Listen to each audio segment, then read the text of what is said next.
I'm sick and tired of seeing the poor African chicken farmer on the cover of Time magazine.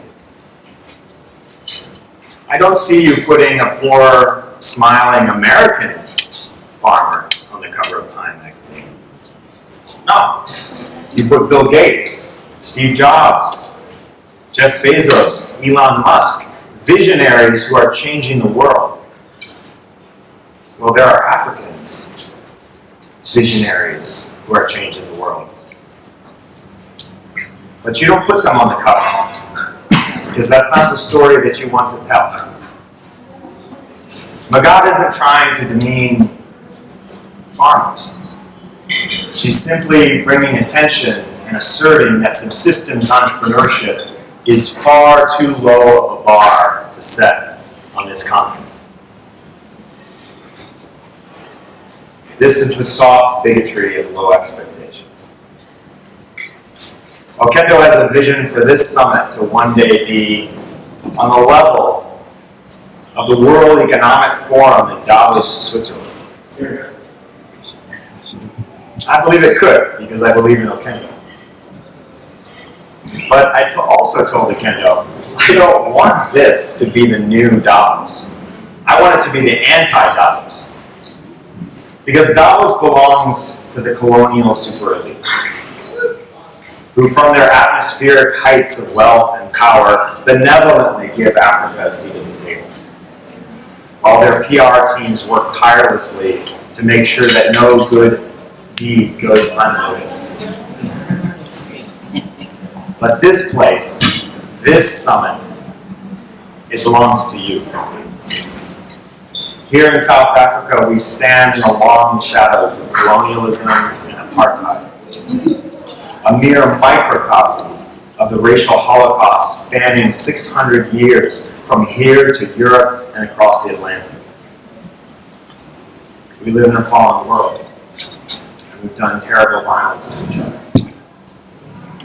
But it seems appropriate that we gather here in a place of such natural majesty, a Garden of Eden in which our hearts can be revived by a shared vision for what this could be on this rich and wonderful continent. It seems appropriate that we're tipping the world on its head and standing on top of the world from this southernmost place, like resetting an hourglass. It's a new beginning. I must say, I admire so much what you ladies and gentlemen do, especially you women.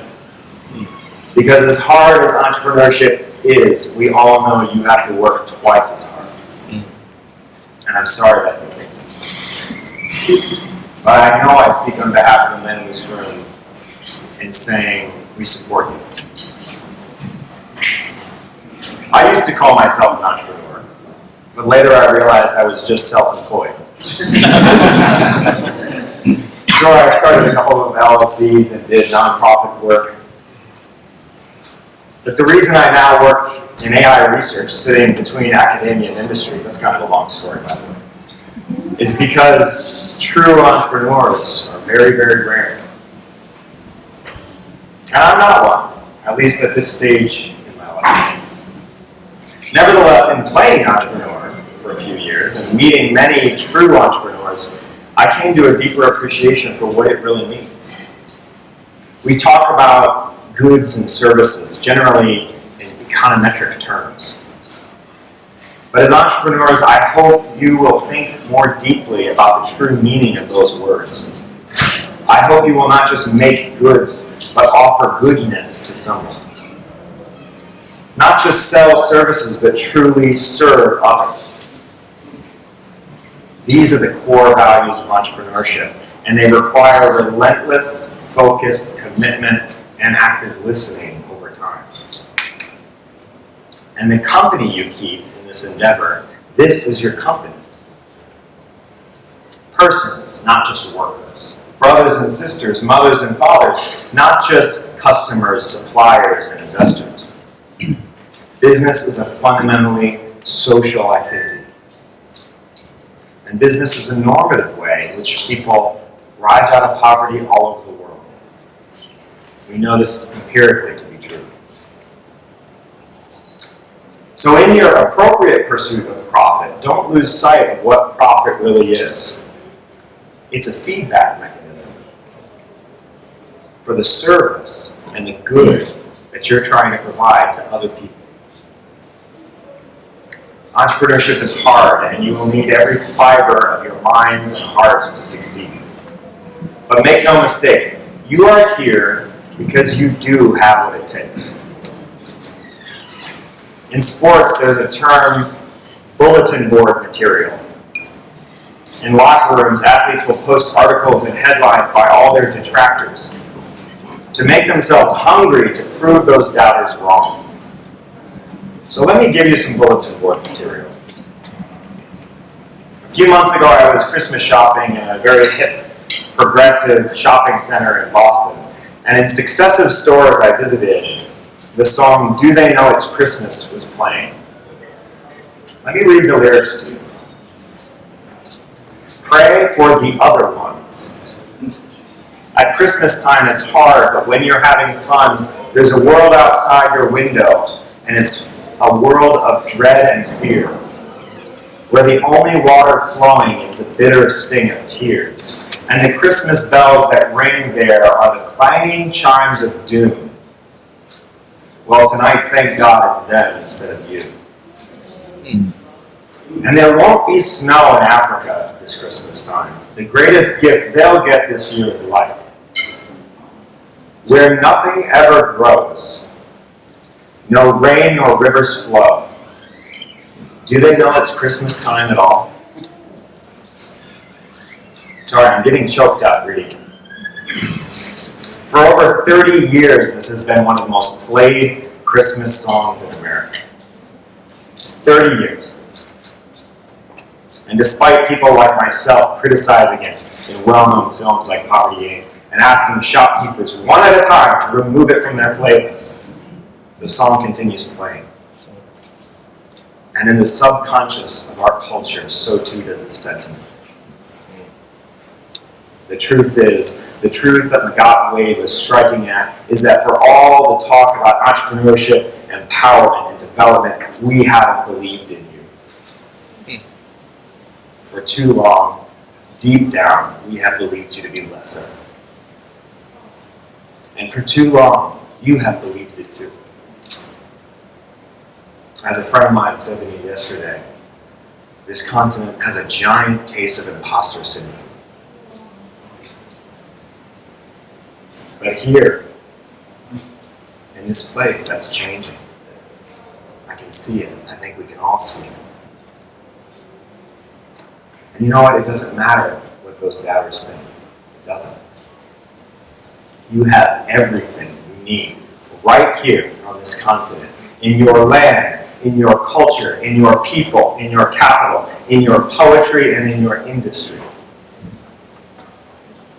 And most of all, in that unique Pan-African spirit that has proven to be the most resilient in the world. Yes, there are many problems here. But what is business about, if not about solving problems?